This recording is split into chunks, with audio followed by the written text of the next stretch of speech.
김성봉입니다. 이번 만남에서는 토지 등 소유자 자격, 조합원 자격, 분양 자격에 관하여 정리하는 세 번째 시간을 가져보도록 하겠습니다.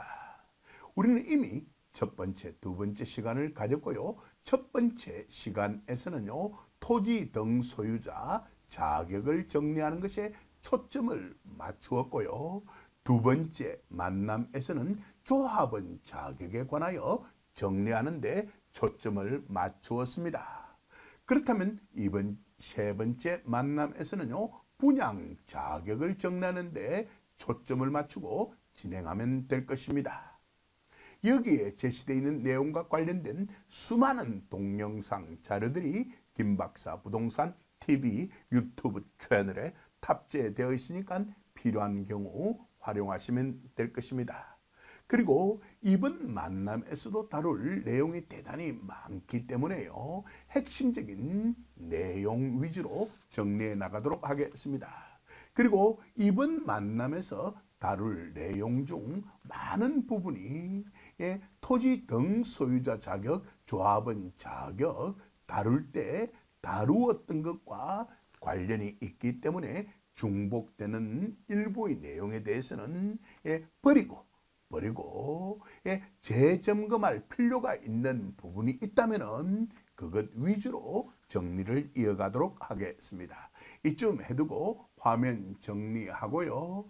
다음 화면으로 넘어가서 분양 자격 본격적으로 정리해 보도록 하겠습니다. 다음 화면으로 넘어가겠습니다. 약속드렸던 대로 분양 자격 본격적으로 정리하도록 하겠습니다. 도시 및 주거환경 정비법의 법이라고 칭하겠습니다. 제74조 관리처분계획의 인가 등 정리해 보도록 하겠습니다. 분양은 관리처분계획으로 수립된다는 거 잘 알고 계실 것으로 믿습니다.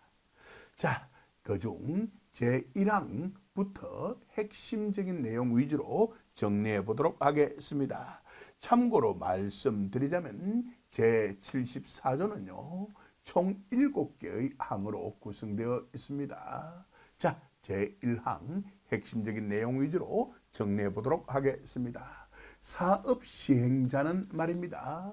분양 신청 기간이 종료된 때 분양 신청의 현황을 기초로 다음 각 호의 사항이 포함된 관리처분 계획을 수립하여서 시장 군수 등의 인가를 받아야 하며 이를 변경, 중지 또는 폐지하려는 경우에도 또한 같다라고 규정해 두고 있으며 단서를 따라두고 있습니다.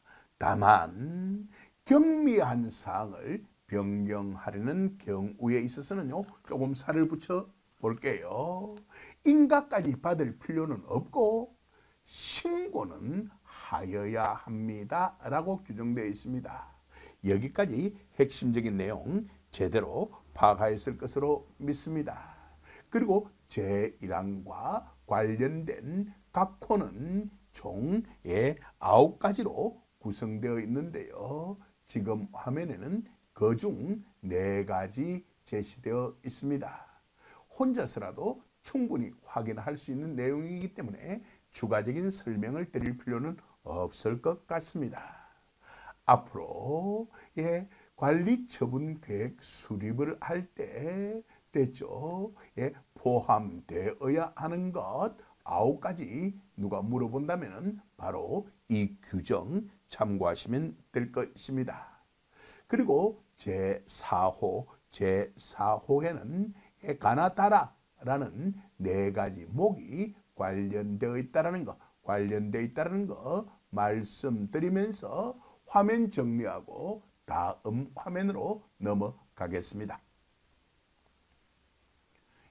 그럼 방금 전에 예고 드렸던 대로 제9호까지가 이렇게 나타날 것입니다. 추가적인 설명은 필요 없겠죠. 뿐만이 아니라 바로 도시 및 주거환경정비법 제74조는 총 7개의 항으로 구성되어 있다고 말씀드렸고요. 바로 여기에서 제74조는 마무리가 된다는 것까지도 확인할 수 있을 것으로 믿습니다. 우리는 지금 도시 및 주거환경정비법 제74조 관리처분계획의 인가 등 제1항 확인하고 있는 중입니다. 앞 화면에서 제4호까지 제시되어 있고요. 여기에서는 5, 6, 7, 8, 9호가 제시되어 있습니다. 혼자서라도 충분히 확인 가능한 내용이기 때문에 이쯤 하겠습니다. 그리고 편의상 제2항, 3항, 5항, 그리고 7항 생략하도록 하겠습니다. 제4항에 바로 감정평가와 관련된 것이 나타나 있기 때문에 간단하게 재점검한다는 그런 기분으로 처리해 보도록 하겠습니다. 제4항입니다. 정비사업에서 재산 또는 권리를 평가할 때에는 다음 각 호의 방법에 따른다라고 규정해 두고 있습니다. 그중 제2호, 제3호는 편의상 생략하고요. 제1호만 간단하게 확인해 보도록 하겠습니다. 제1호, 다음 각목의 구분에 따른 감정평가 법인 등이 평가한 금액을 산술평균하여 산정한다라고 규정해 두고 있습니다. 이번에도 가와 나목 두 가지로 나눕니다. 그럴 경우 주거환경 개선 사업과 재개발 사업은 한 편이 될 것입니다. 그래서 가목에는 주거환경 개선 사업 또는 재개발 사업의 경우에 있어서는 시장 군수 등이 선정 계약한 2인 이상의 감정평가 법인 등이 나타나 있고요. 재건축 사업의 경우에 있어서는요. 시장 군수 등이 선정 계약한 1인 이상의 감정평가 법인 등과 조합 총회의 의결로 선정 계약한 1인 이상의 감정평가 법인 등이 규정되어 있습니다. 추가적인 설명은 드릴 필요 없을 것 같아요. 상식적인 내용이니까요. 그리고 제6항은 바로 이것 때문에 제가 간략하게 확인하고 있는 중입니다. 이러한 관리처분 계획의 내용이라든지 관리처분의 방법 등에 필요한 사항은요. 대통령령 구체적으로 시행령 제63조입니다. 잠시 후에 확인할 것입니다. 시행령 제63조로 정한다라고 규정해 두고 있습니다. 이쯤 해서 법 제74조, 법 제74조에 대한 정리는 마무리 짓도록 하고요. 화면 정리하고 다음 화면으로 일단 넘어가겠습니다. 자, 이제 관리처분계획의 수립 기준이 규정되어 있는 법 제76조 정리해 보도록 하겠습니다.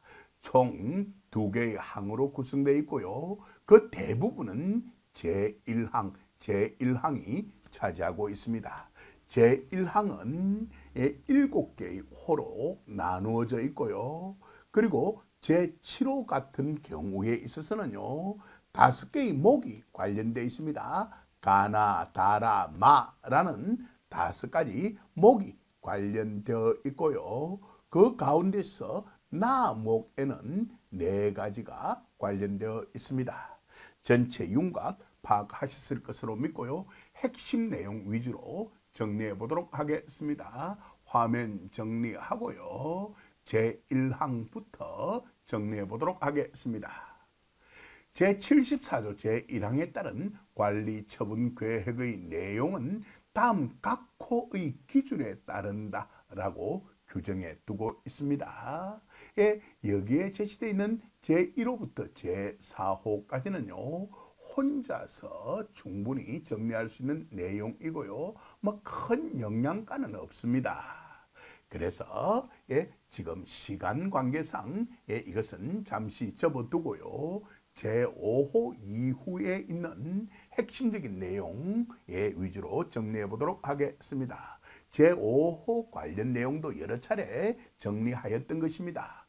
분양 설계에 관한 계획은 분양 신청 기간이 만료하는 날을 기준으로 하여 수립한다라는 내용 여러 차례 다루었죠. 그 다음 제6호 또한 마찬가지입니다.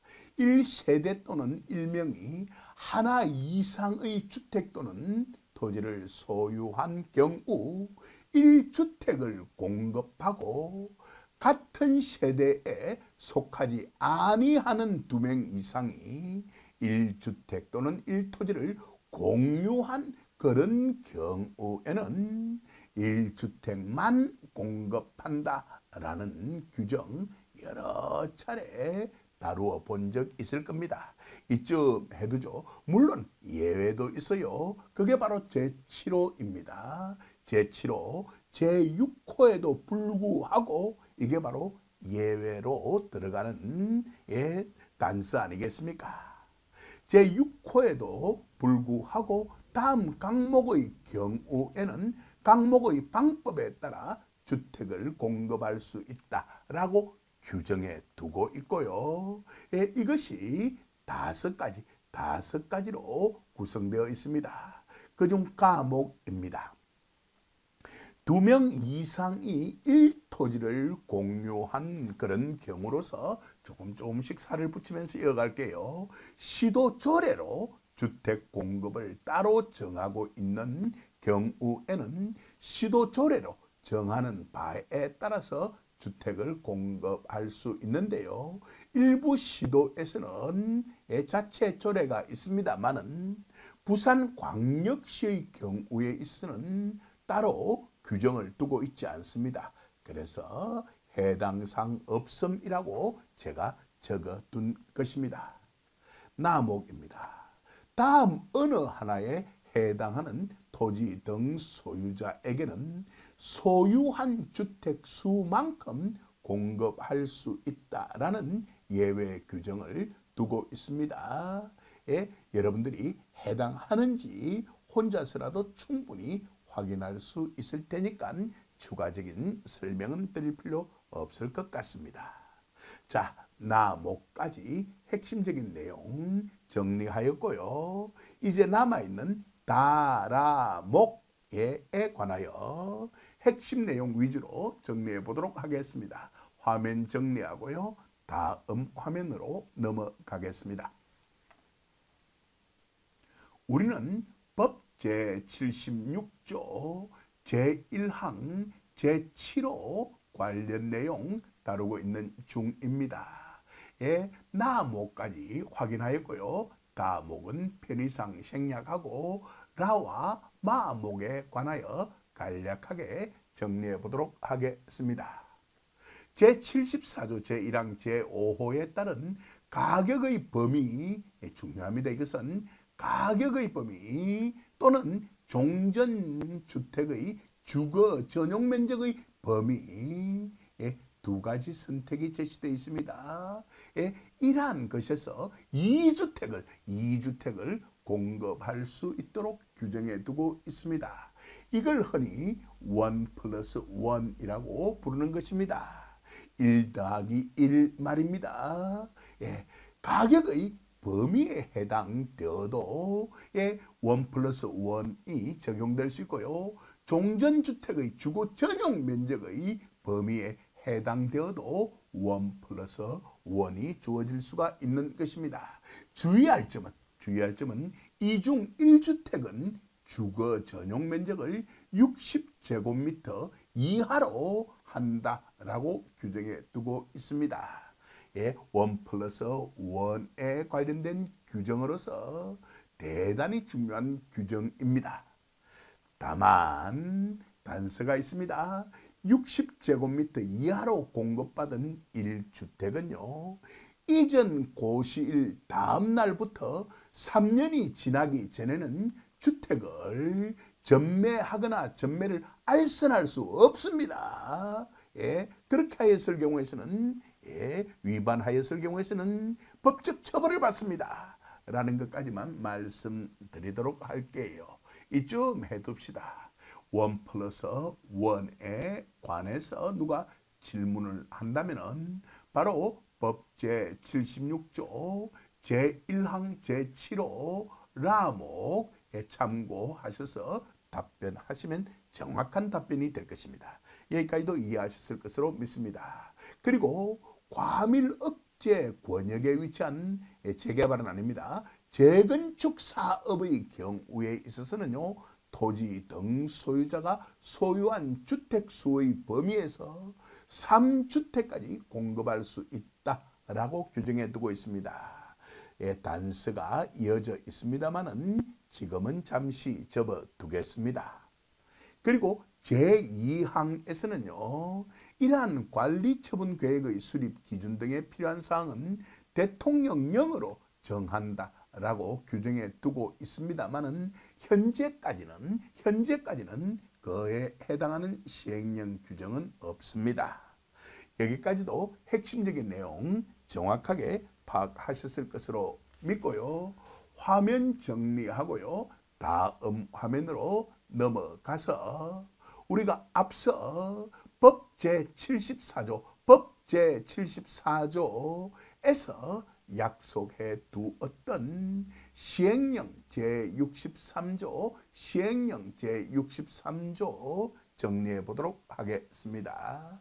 법 제74조에서 예고해 드렸던 내용이죠. 자, 여기까지도 핵심적인 내용 제대로 파악하였을 것으로 저는 믿습니다.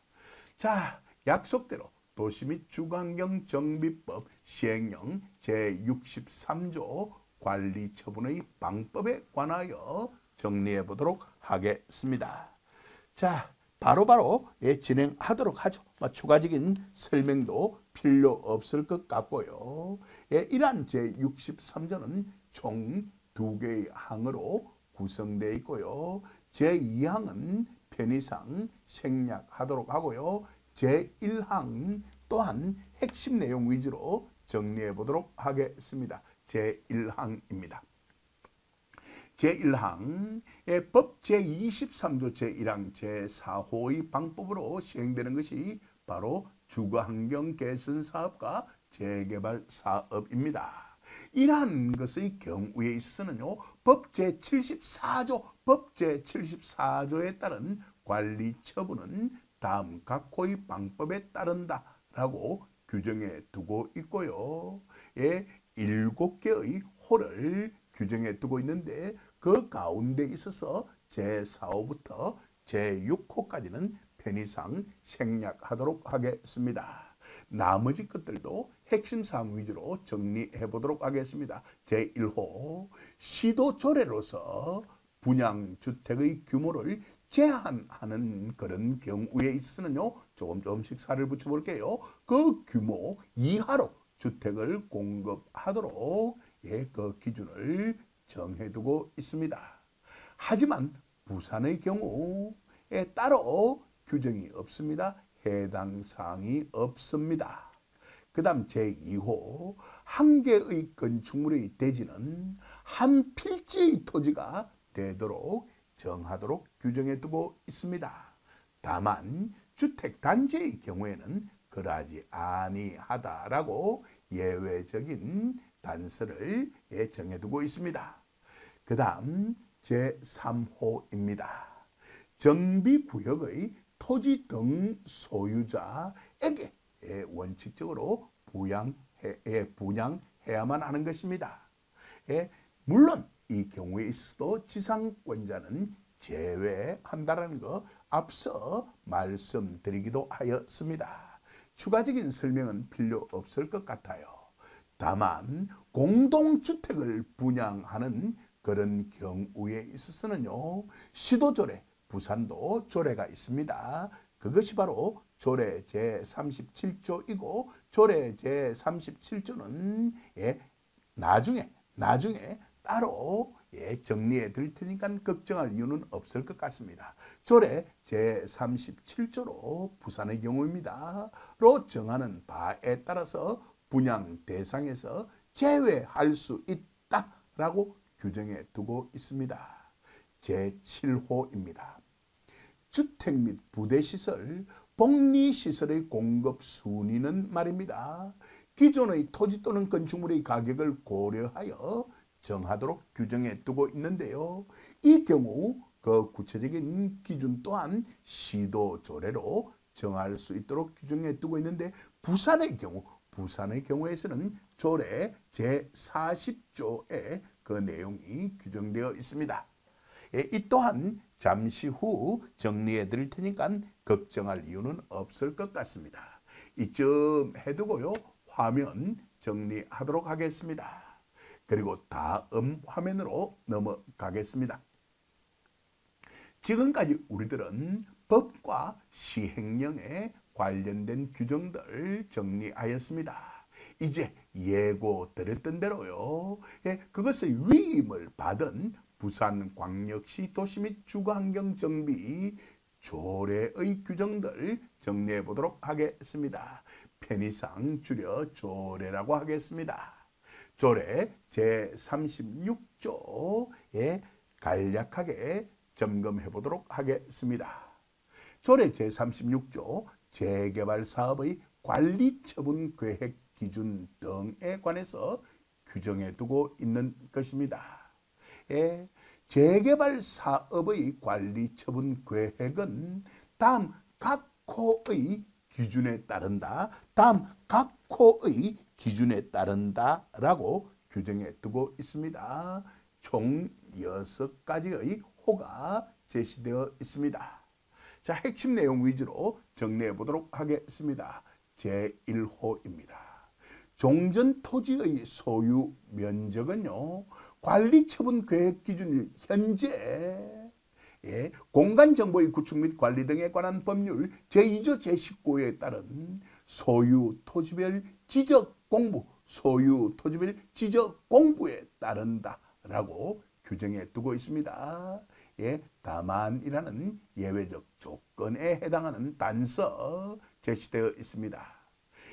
공유의 경우에 있어서는요, 핵심 내용 위주로 파악해 볼게요. 공유의 경우에 있어서는요, 당연히 부동산 등기부의 지분 비율을 기준으로 하여야 할 것입니다. 물론 환지 방식 사업의 경우에 있어서는 환지 예정지 증명원의 지분 비율을 기준으로 한다라고 규정해 두고 있는 겁니다. 여기까지도 충분히 파악하였을 것으로 믿고요. 제2호 정리해 보도록 하겠습니다. 국공유지 점유자는요, 점유 연고권이 인정되어서 그 경계를 기준으로 실시한 지적 청량 성과에 따라서 관계 법령과 정관 등이 정하는 바에 따른다라고 규정해 두고 있습니다. 그 다음 제3호입니다. 종전 건축물의 소유 면적은요, 관리 처분 계획 기준을 현재 소유 건축물별 건축물 대장을 기준으로 하고요. 조금 살을 붙여보았습니다. 법령에 위반하여 건축된 부분의 면적은 제외하도록 규정해 두고 있습니다. 괄호 속의 내용은 무허가 건물의 경우인데요. 혼자서 정리할 수 있을 테니까 이쯤 해두도록 하겠습니다. 그리고 예외적 조건 이어져 있습니다. 다만 정관 등이 정하는 바에 따라서 재산세, 과세 대장, 청량 성과 및 물건 조서 기준으로 할 수도 있다라고 예외적 조건을 규정해 두고 있습니다. 이쯤 해두죠. 제4호입니다. 종전 토지 또는 건축물의 소유권은 당연히 부동산 등기부를 기준으로 하여야 할 겁니다. 그러한 소유권은 관리 처분 계획 기준을 현재 부동산 등기부에 따라야 할 것이고요. 물론 앞서 말씀드렸던 대로 환지 방식의 사업의 경우라면 환지 예정지 증명원에 따라야 할 것입니다. 그리고 소유권 취득일은요, 부동산 등기부 상의 접수 일자를 기준으로 한다는 것은 상식적인 내용이죠. 그리고 제5호에 대해서도 앞서 확인한 바 있습니다. 기존 무허가 건축물인 경우에 있어서는요, 항공 촬영 판독 결과와 재산세, 과세, 대장 등 소유자임을 입증하는 자료를 기준으로 한다라는 것까지 여러 차례 다루어 왔습니다. 남아있는 내용은 국공유지에 관련된 내용이죠. 예, 이것은 우리들의 두 번째 만남에서 뚜껑 정리할 때 활용하기도 한 자료라는 거 잘 알고 계실 것으로 믿습니다. 그게 바로 조례 제36조 제5호입니다. 추가적인 설명은 필요 없을 것 같아요. 이제 제6호 핵심적인 내용 정리해 보도록 하겠습니다. 예, 그건 대지 부분 중 국공유 재산의 감정평가에 관련된 규정입니다. 예, 필요한 경우 혼자서라도 충분히 확인할 수 있는 내용이기 때문에 추가적인 설명은 필요 없을 것 같습니다. 이쯤 해두고요. 조례 제36조 정리 마무리 짓고요. 다음 화면으로 넘어가서 조례 제37조 이후 정리해 보도록 하겠습니다. 화면 정리하고요. 다음 화면으로 넘어가겠습니다. 약속대로 이제 조례 제37조 재개발 사업의 분양 대상 등을 정리해 보도록 하겠습니다. 이러한 제37조라는 것은 말입니다.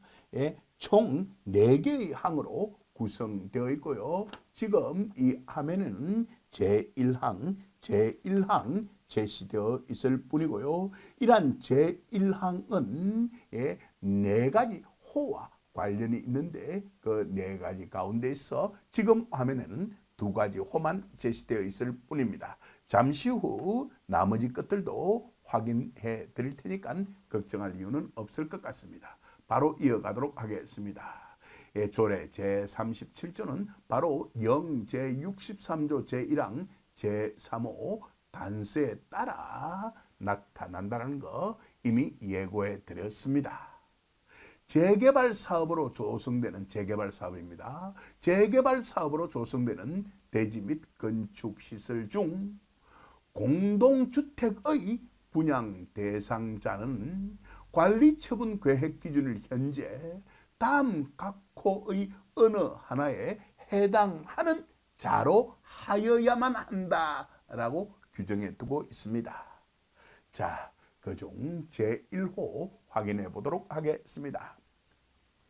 종전 건축물 중 주택을 소유한 자여야 하는데요. 예, 이 애는 바로 기존 무허가 건축물로서 사실상 주거용으로 사용되고 있는 건축물 또한 포함한다라고 규정해 두고 있습니다. 추가적인 설명은 필요 없을 것 같아요. 제2호입니다. 제1호가 주택에 관련된 것이라면 제2호는 토지의 면적과 관련된 것입니다. 제2호 확인해 보도록 하겠습니다. 분양 신청자가 소유하고 있는 종전 토지의 총면적입니다. 면적의 합계죠. 총면적이 부산광역시 건축조례 제39조의 규모 이상인 자이어야만 한다라고 규정해 두고 있습니다. 물론 다만으로 이어져 있는 단서가 제시되어 있긴 합니다. 이 단서 또한 잠시 후 핵심 내용 위주로 정리하기로 약속하고요. 이쯤 해서 부산광역시 건축조례 제39조에 규정된 내용 정리해 보도록 하겠습니다. 건축물이 있는 대지의 분할 제한은요, 용도 지역에 따라서 바로 주상공록이죠. 그리고 여기까지 규정에 해당되지 아니하는 지역, 도시외 지역에 해당되겠죠. 도시 외 지역으로 나누어 그 규모를 정해두고 있습니다. 법 제57조 제1항에서 조례로 정하는 면적이라는 것은요, 다음 각 호의 어느 하나에 해당하는 규모 이상을 말한다라고 규정해 두고 있습니다. 주거 지역의 경우 60제곱미터, 상업 지역과 공업 지역의 경우 150제곱미터, 녹지 지역은 200제곱미터, 그리고 제1호부터 제4호까지 규정에 해당하지 아니하는 지역, 이것을 도시외 지역이라 그러죠. 도시외 지역이라 그러죠. 여기까지는 도시지역이라 그러고요. 주상공록은 도시지역이라 그러죠. 어때요? 추가할 필요 없겠죠? 추가 설명 필요하지 않을 것 같습니다.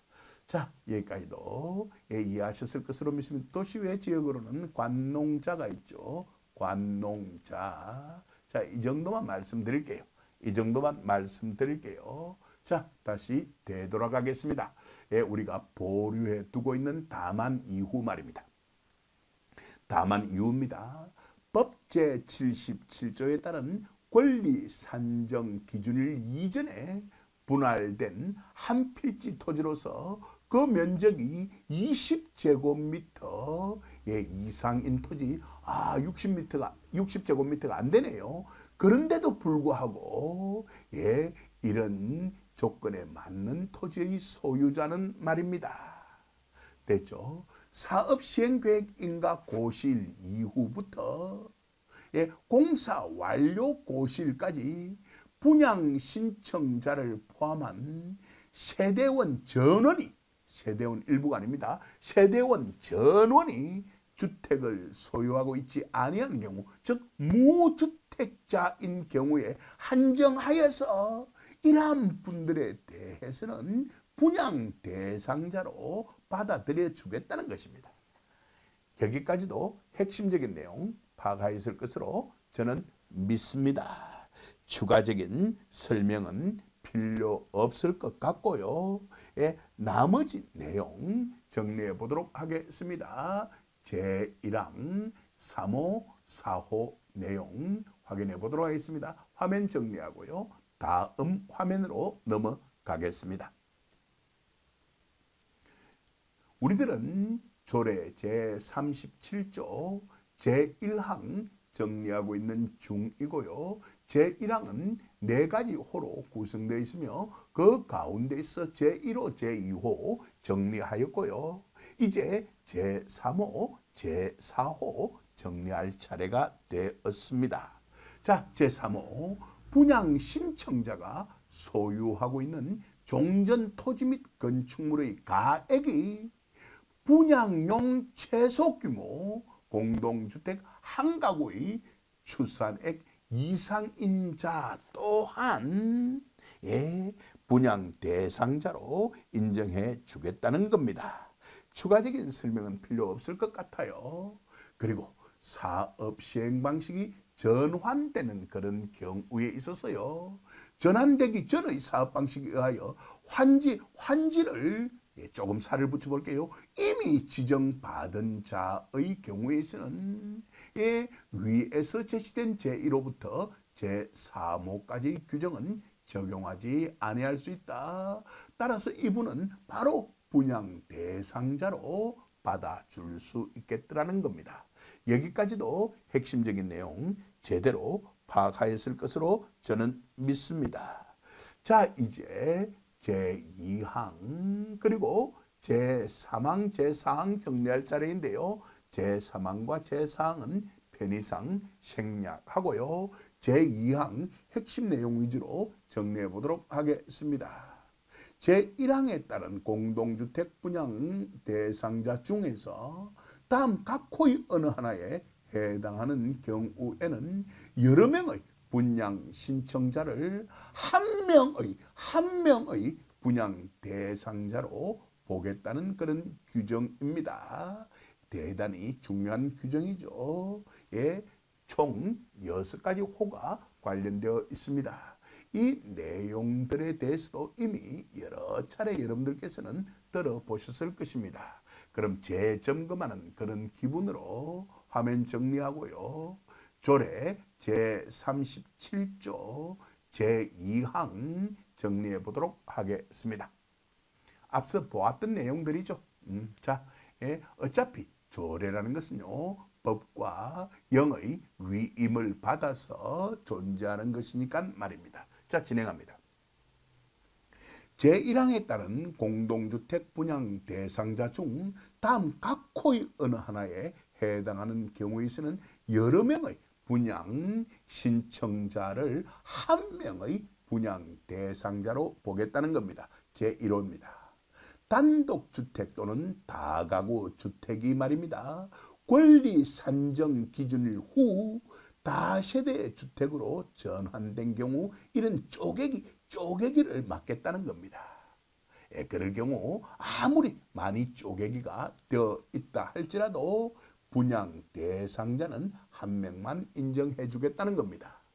그 다음 제2호입니다. 여러 명의 분양 신청자가 하나의 세대인 경우라는 것입니다. 나머지 내용 혼자서라도 정리할 수 있는 것이니까 추가적인 설명은 드릴 필요 없을 것 같습니다. 그 다음 제3호 1주택 또는 한 필지의 토지를 여러 명이 소유, 여러 명 소유를 공유라 그러죠. 공유하고 있는 그런 경우 또한 한 명의 분양 대상자로 보겠다는 것입니다. 다만 예외적 조건이 이어져 있습니다. 법 제77조에 따른 권리산정 기준 1, 권리산정 기준 1은 바로 정비구역 지정고시일 또는 정비계획결정고시일입니다. 이게 바로 법 제77조에 규정되어 있는 권리산정 기준 1입니다. 이쯤 해둡시다. 그 이전에 공유 지분으로 소유한 토지의 지분 면적이 우리가 앞서 조금 살을 붙여보았습니다. 정리하였던 부산광역시 건축조례 제39조에 따른 규모 이상인 자는 거래하지 아니하다라고 규정해 두고 있습니다. 예를 들어 본다면요. 주거지역의 경우라 그러면 60제곱미터 이상에 해당된다면 말입니다. 이쯤 해둡시다. 이쯤 해두고요. 화면 정리하고요. 제4호 확인해 보도록 하겠습니다. 또다시 권리산정 기준 1 나타나 있습니다. 권리산정 기준 1 말입니다. 후에 한 필지의 토지를 수개의 필지로 분할한 경우 이것은 쪼개기로서 그 분할을 인정하지 않겠다는 겁니다. 10개로 쪼개졌다 하더라도 결국 한 명만 분양 대상자로 보겠다는 겁니다. 그 다음 제5호입니다. 하나의 대지 범위에 속하는 동일인 소유의 토지와 주택을 권리 산정 기준일 후에 토지와 주택으로 각각 분리하여 소유한 그런 경우에도요. 한 명의 분양 대상자로만 보겠다는 겁니다. 마지막 제6호입니다. 권리 산정 기준일 후 나대지의 건축물을 새로 건축하거나 기존 건축물을 철거하고 다세대주택 쪼개기 위한 방법이죠. 그 밖의 공동주택을 건축하여 토지 등 소유자의 수가 증가하는 그런 경우 또한 한 명의 분양 대상자로만 보겠다는 것입니다. 그리고 앞서 예고해드렸던 대로 제3항과 제4항은 편의상 생략하도록 하겠습니다. 화면 정리하고요. 다음 화면으로 넘어가서 이후의 내용들 정리해 보도록 하겠습니다. 그 가운데서 조례 제38조는 따로 정리할 필요가 없을 것 같아요. 다음 화면으로 일단 넘어가서 보시면은 그 이유를 바로 파악할 수 있을 것입니다.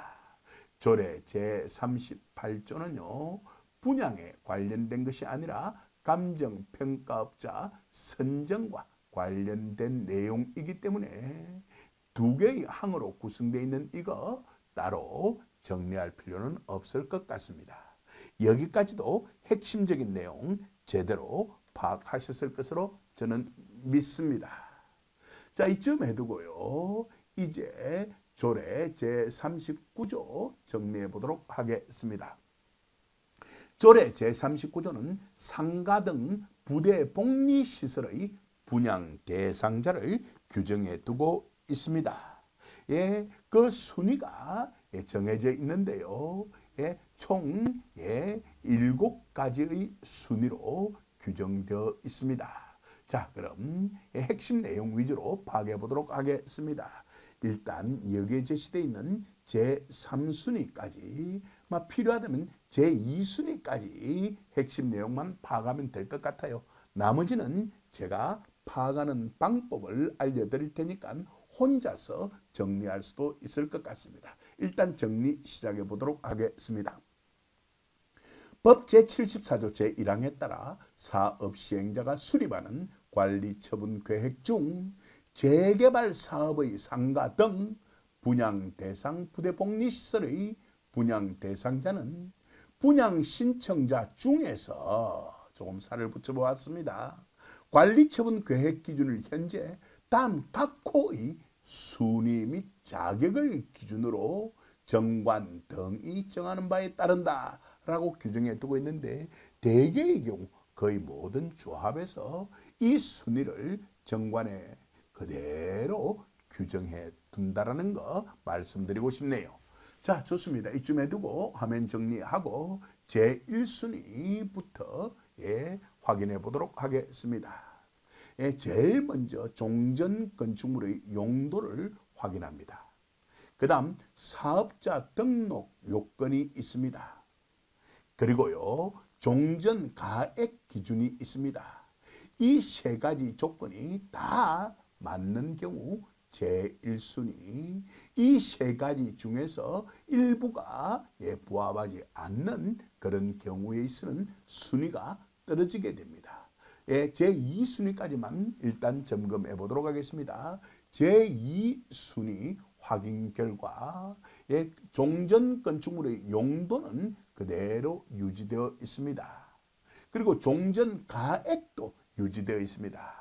뭐가 하나 빠져 있죠? 그렇습니다. 사업자 등록에 관한 조건이 하나 누락되어 있습니다. 어때요?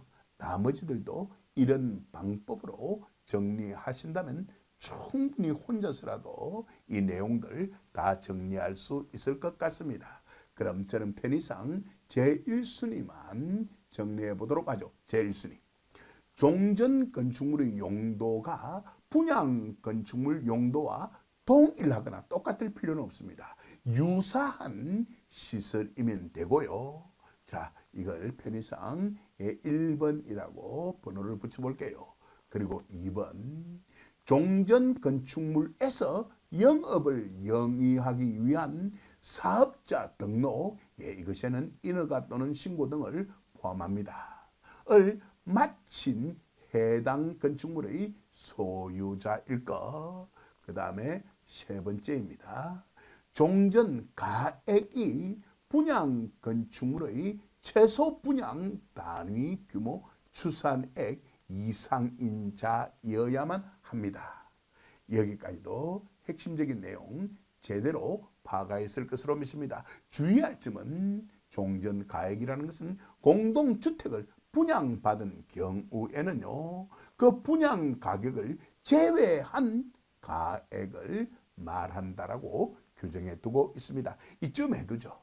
그럼 약속대로 나머지 순위들 혼자서 충분히 정리할 수 있는 것이니까 제가 따로 정리해 드리지는 않겠습니다. 화면 정리하고 일단 다음 화면으로 넘어가겠습니다.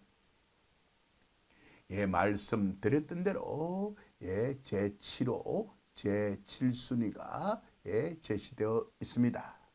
그리고 제7순위를 보니까 다른 조건이 전혀 없습니다. 그 밖에 분양을 희망하는 토지 등의 소유자로 규정해 두고 있습니다.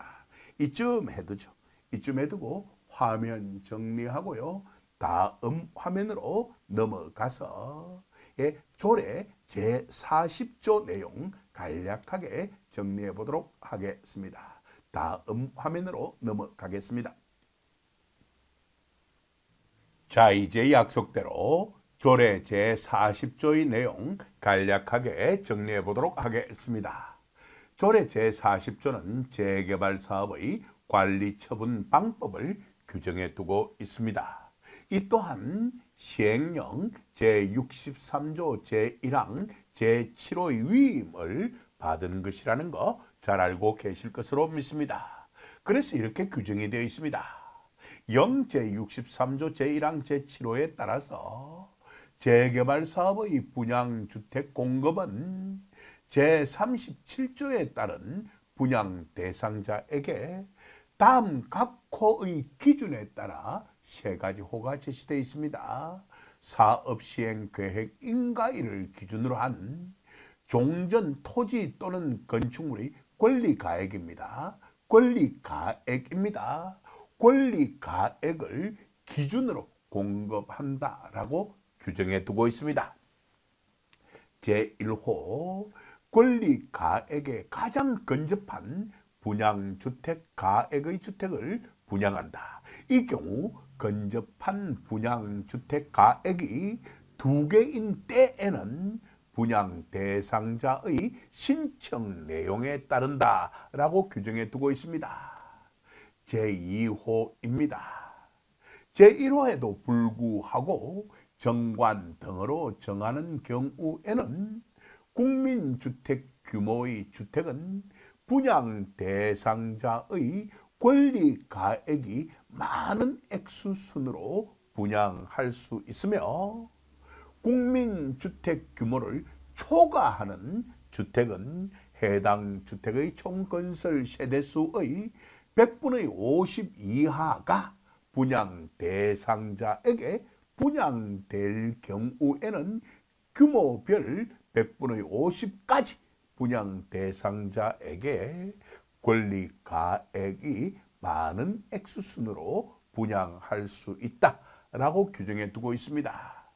예, 혼자서라도 충분히 볼 수 있는 내용이지만은 이제 마무리 단계에 접어들었기 때문에 같이 한번 확인해 보고 있는 것입니다. 제3호 동일 규모 주택 분양 시 경합이 있는 경우에는 권리가액이 많은 액수순으로 분양을 하고 권리가액이 동일한 경우에는 공개 추첨에 따르며 주택의 동층호 등의 위치 결정은 주택 규모별 공개 추첨에 따른다라고 규정해 두고 있습니다.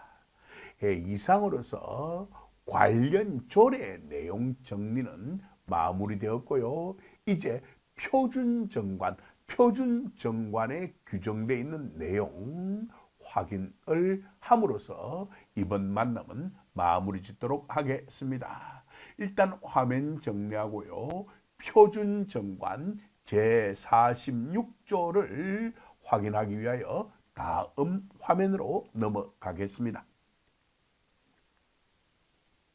예고드렸던 대로 부산광역시 재개발정비사업조합 표준정관 제46조 관리처분계획의 수립 기준이 제시되어 있습니다. 총 13개의 호로 구성되어 있는데요. 이 13개의 호 모두 다 우리들은 앞서 정리한 법령과 관련이 있습니다. 앞서 정리한 법, 그리고 시행령, 그리고 조례 등과 관련이 있습니다. 그렇다면 13가지 모두 다 따로 정리할 필요는 없을 것 같습니다. 그럼 도입 부분의 내용만 확인하고 이번 만남은 마무리 지으면 될 것 같습니다. 윤곽만 설명드리고 말이죠. 조합은 도정법 제72조에 따른 분양 신청 기간이 종료된 때에는 분양 신청의 현황을 기초로 도정법 제74조 제1항에 따른 관리처분 계획을 다음 각 호의 기준에 따라 수립하여야 한다라고 규정해 두고 있습니다. 지금 이 화면에 제1호부터 제6호까지 기준이, 그리고 다음 화면에는 제7호부터 제13호까지의 기준이 제시되어 있고요. 여기에 제시되어 있는 모든 내용들은 앞서 다루었던 법, 령, 그리고 조례 등과 관련이 있다는 거 다시 한 번 더 말씀드리면서 이번 만남은 마무리 짓도록 하겠습니다. 긴 시간 동안 경청해 주셔서 감사합니다.